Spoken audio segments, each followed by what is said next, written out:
Assalamualaikum warahmatullahi wabarakatuh. Kami dari kelompok 5 ingin mempresentasikan hasil diskusi kami, yaitu tentang standar proses dan pembelajaran. Dosen pembimbing Ibu Hijriyati MPI. Nama anggota kelompok, saya sendiri Nyanong Karti Alifah, Ayuni, Dede Iblia Julita, dan Siti Mariana. Baiklah, untuk pemateri pertama akan dijelaskan oleh teman saya. Assalamualaikum warahmatullahi wabarakatuh. Saya Nyanong Karti Alifah akan menjelaskan tentang standar proses dan pembelajaran. Yang pertama yaitu pengertian standar proses. Standar proses adalah kriteria tentang pelaksanaan pembelajaran pada satuan atau program PAUD dalam rangka membantu pemenuhan tingkat pencapaian perkembangan anak sesuai dengan tingkat usia anak.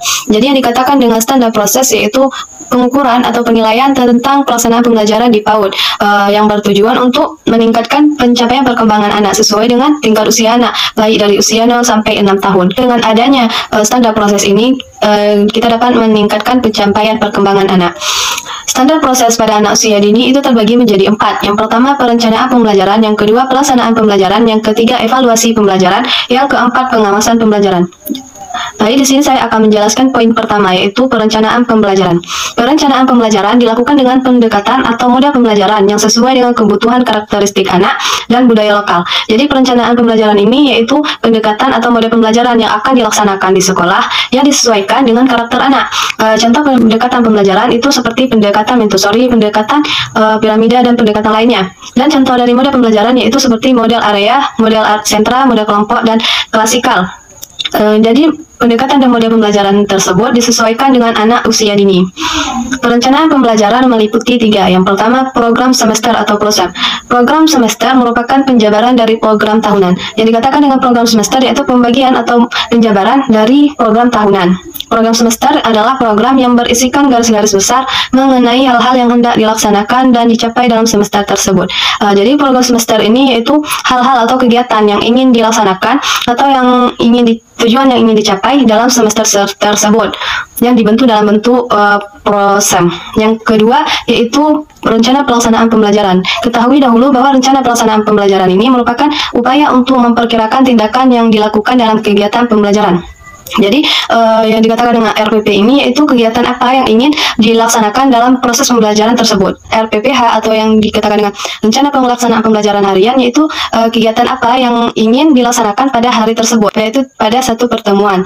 Yang ketiga itu ada rencana pelaksanaan pembelajaran mingguan atau yang disingkat dengan RPPM, yaitu rencana pelaksanaan pembelajaran kegiatan pembelajaran apa yang akan dilaksanakan selama dalam satu minggu tersebut. Jadi kegiatan pembelajaran tersebut dibentuklah dalam bentuk RPPM atau rencana pelaksanaan pembelajaran mingguan. Sekian penjelasan saya, selanjutnya akan dijelaskan oleh teman saya. Assalamualaikum warahmatullahi wabarakatuh. Perkenalkan, nama saya Dede Iblia Julita. Saya di sini akan menjelaskan poin-poin standar proses pembelajaran. Poin kedua itu pelaksanaan pembelajaran.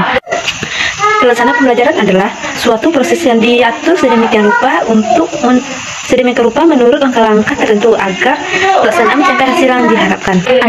Ada beberapa pelaksanaan pembelajaran dalam pendidikan, yaitu pertama, kegiatan pembuka. Jadi dalam kegiatan pembuka itu upaya mempersiapkan peserta didik secara psikis dan fisik untuk melakukan aktivitas belajar si anak. Yang kedua itu kegiatan inti. Jadi dalam kegiatan inti terhadap peroleh pengetahuan dan keterampilan. Yang ketiga itu kegiatan penutup. Jadi dalam kegiatan penutup ini upaya seorang anak menggali kembali pengalaman bermain yang telah dilakukan selama 1 hari, serta mendorong kembali anak melakukan kegiatan pembelajaran selanjutnya. Assalamualaikum warahmatullahi wabarakatuh. Perkenalkan, nama saya Ayuni. Di sini saya akan menjelaskan tentang evaluasi pembelajaran. Nah, evaluasi pembelajaran adalah suatu proses yang menentukan tingkat pencapaian tujuan pembelajaran yang telah ditentukan sebelumnya melalui cara yang sistematis.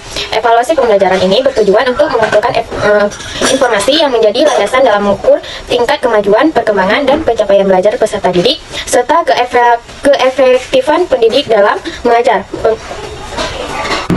Selanjutnya, teknik penilaian pembelajaran yang meliputi observasi, catatan anekdot, hasil karya, unjuk kerja, dan portofolio. Yang mana observasi itu merupakan pengamatan yang dilakukan secara langsung dan alamiah untuk mendapatkan data dan informasi tentang perkembangan anak dalam berbagai situasi dan kegiatan yang dilakukan. Yang kedua, catatan anekdot. Yang mana catatan anekdot pada dasarnya merupakan bagian dari teknik observasi. Catatan anekdot lebih memfokuskan pada catatan tentang sikap dan perilaku anak yang terjadi secara khusus atau peristiwa yang terjadi secara insidental atau tiba-tiba.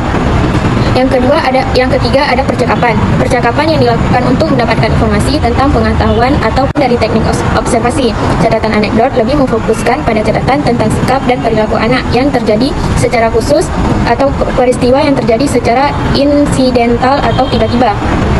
Yang ketiga ada percakapan. Percakapan yang dilakukan untuk mendapatkan informasi tentang pengetahuan atau penalaran anak mengenai suatu hal. Yang keempat, penugasan. Penugasan merupakan cara penilaian berupa pemberian tugas yang harus dikerjakan peserta didik dalam waktu tertentu, baik secara perorangan maupun kelompok.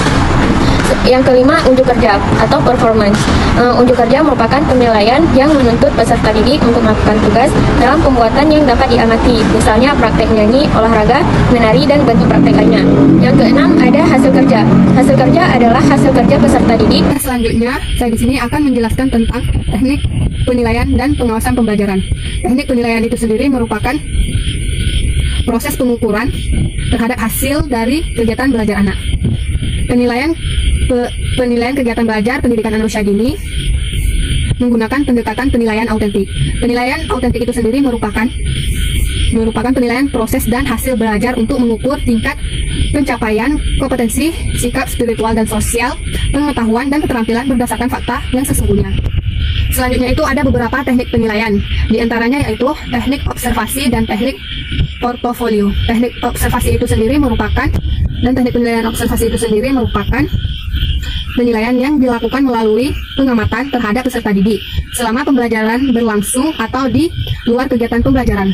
Kemudian itu ada teknik portofolio. Teknik portofolio itu sendiri adalah kumpulan dokumen dan karya untuk mengetahui minat, perkembangan, prestasi, dan kreativitas peserta didik tersebut. Dan selanjutnya saya akan menjelaskan tentang pengawasan pembelajaran. Pengawasan pembelajaran itu sendiri merupakan proses penilaian atau pengarahan dalam perencanaan dan pelaksanaan pembelajaran. Pengawasan pembelajaran dilakukan oleh kepada satuan atau program pendidikan anak usia dini terhadap pendidikan anak usia dini terhadap guru pendamping atau guru pendamping muda secara berkala minimum 1 kali dalam 1 bulan. Baiklah, hanya itu yang dapat kami paparkan. Lebih dan kurang kami mohon maaf. Wassalamualaikum warahmatullahi wabarakatuh. Sekian presentasi dari kelompok kami. Jika ada kurang, kami mohon maaf. Dan terima kasih atas perhatian teman-teman sekalian. Kami pamit. Assalamualaikum warahmatullahi wabarakatuh.